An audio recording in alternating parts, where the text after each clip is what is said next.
So it's been a good couple of years since I've done an update on this thing. Since then, we have a TJM Products Australian bumper I got off a parts car, some hella off-road amber lights with mini mosquitoes on them. We have a Zeke, I think 9,000 to 10,000 pound winch, stealthy light bar hidden in the bottom there, TRD style painted OEM skid plate. We have a 2-inch ball joint spacer lift, used to be 2.5, but cut it narrower with a bandsaw. The fenders were cut when I had 33-inch tires on the offset American racing wheels, but with stock offset, these 35s actually do clear with a little bit of hammering and trimming. I'll eventually paint that black when I go through and clean the whole frame, and I will rust convert, then implement paint the frame and chassis, all the stuff. Got these wheels for 60 bucks on Marketplace. Got the tires for 225. Mounted them in my driveway. Cleaned them with some black tie detailing wheel cleaner. Did a really good job. Makes them look really amazing. They're not quite as clean in person as they are on camera, but they're pretty good. Bunch more stickers from more places I've been.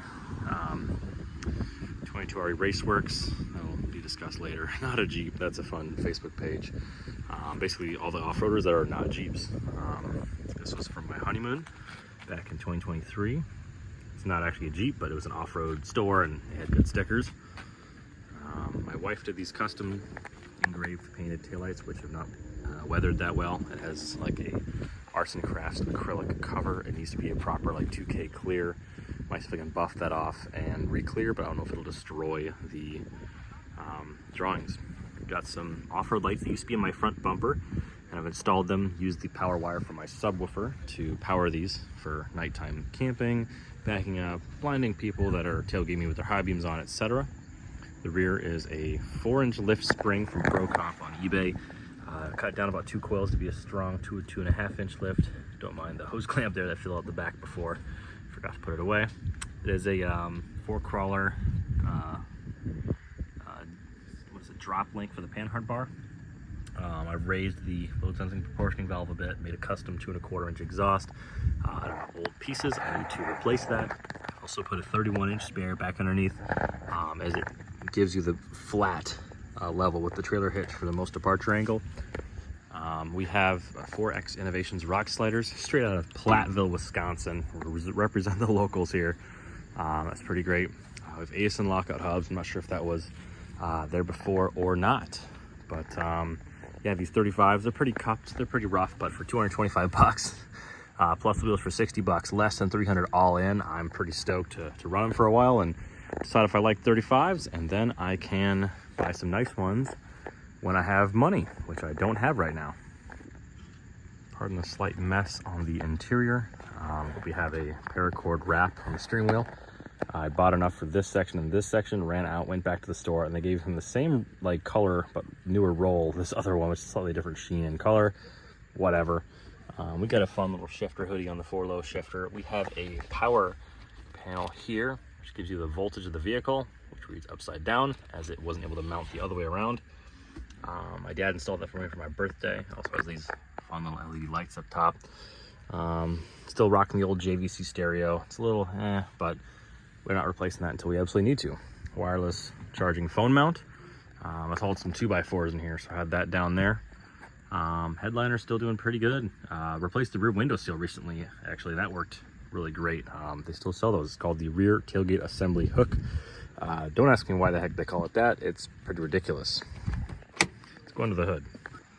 Under the hood, we have plenty of dirt and a little bit of oil leakage around here and here, so it might either be a little bit of blow by, or it could be, I'm not really sure what, it could be whatever.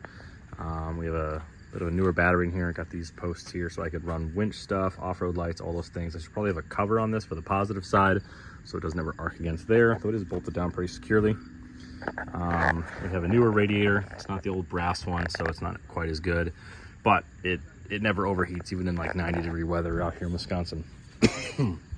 Pardon me. We have this SSI off-brand Chinese header that I had to hammer extensively and remove a heat shield so it would clear the torsion bars, and it just does. It also rubbed against them a bit and clearance of the torsion bars. It's a softer metal, so whenever the suspension compresses, it would rub against that and it would transmit into the cab. It was really annoying. Took it off to reseal it with this copper RTV. Bashed in a little bit more, and now it runs pretty smooth. Doesn't grind against the body, so that's pretty nice. This is a board 60 thousandths over engine. It has a new set of piston rings, deglazed cylinder walls because the previous owner rebuilt it and forgot to put an oil pickup tube in there. And so now it has new rings, new rod bearings, main bearings, oil pump, water pump, fan clutch. It's got new spark plugs, Valvoline VR1, high zinc racing oil.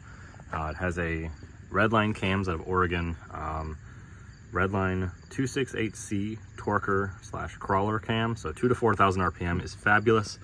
Anything above 4,000 is virtually useless. But this thing accelerates up steep hills with 35s on 488 Yukon gears, by the way. I forgot to mention that earlier. It is re-geared. It is open diffs right now.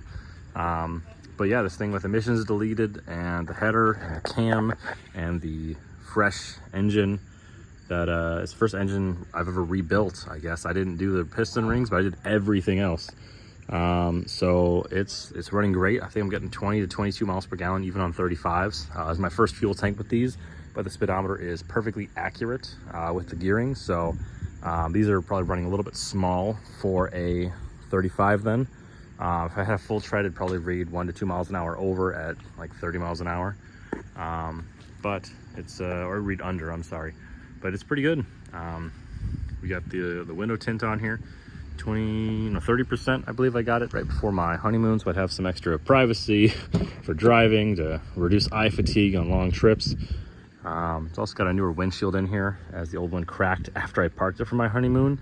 Not sure what's up with that, but we got a subwoofer box that I cut in half back here. Actually, this thing was a double box, but only had one sub in it. This old MTX Thunderbird 7500. It shakes it pretty good in here. I have it turned down a lot, but it just adds a lot to the old radio in here. So we have one more thing. Got that 5.3 supply billet shift knob. That's pretty cool. So yeah, I'll get this thing uploaded on YouTube. You guys can enjoy the latest version of this thing. I'll probably eventually get a snorkel. Selectable lockers, maybe some higher quality Bilstein shocks versus the sort by cheapest lift shocks from Skyjacker. Yeah, she's been great. It's good to actually have my own driveway now to park and leak oil into. All these little spots are from the pinhole leak in the oil pan. I'm gonna slather some JB Weld on that between oil changes when I have some time. So there it is, guys.